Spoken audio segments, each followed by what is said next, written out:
Hi everyone, welcome back to skill adoption. और आज का जो टॉपिक रहने वाला है, आज हम बात करने वाले हैं शोल्डर मोबिलिटी को आप कैसे कैलिस्थेनिक के थ्रू इंप्रूव कर सकते हैं।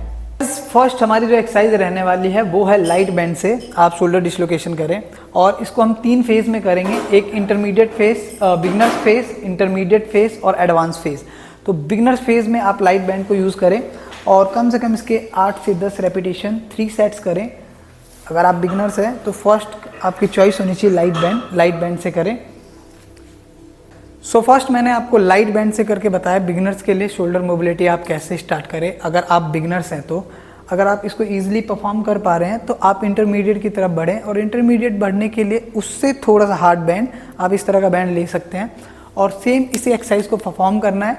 बट ध्यान ये रखना है कि उसमें आप जितनी वाइड ग्रिप में कर रहे थे उससे थोड़ा सा क्लोज ग्रिप में करें।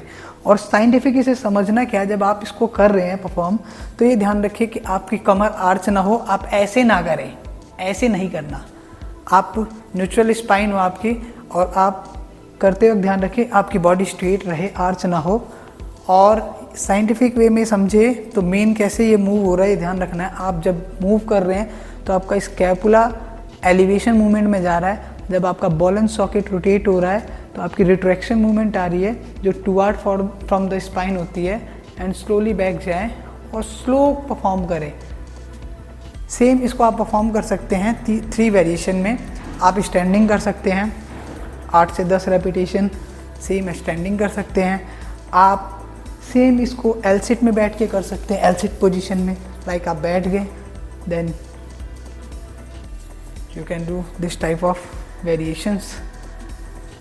एंड आप इसको सेम लेट के कर सकते हैं।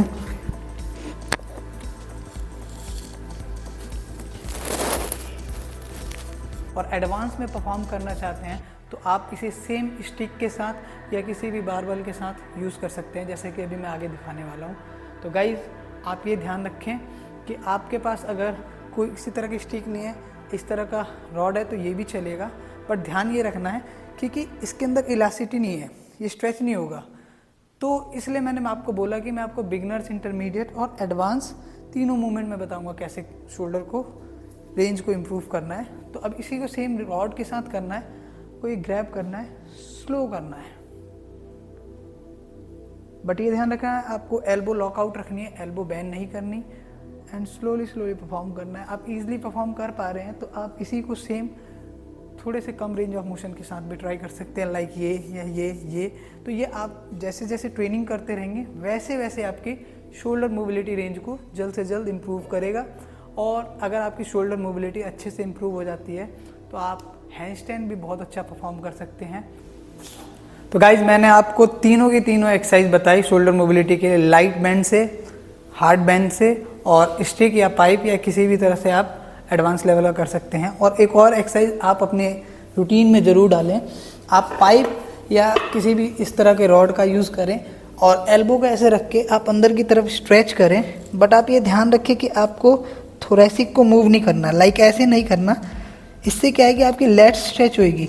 बट आपको शोल्डर मोबिलिटी करनी है तो आप कोर को इंगेज करें, कोर को फ्लेक्शन मूवमेंट में डालें और चेस्ट को इन करके सिर्फ शोल्डर की रेंज ऑफ मोशन के साथ वर्क करें।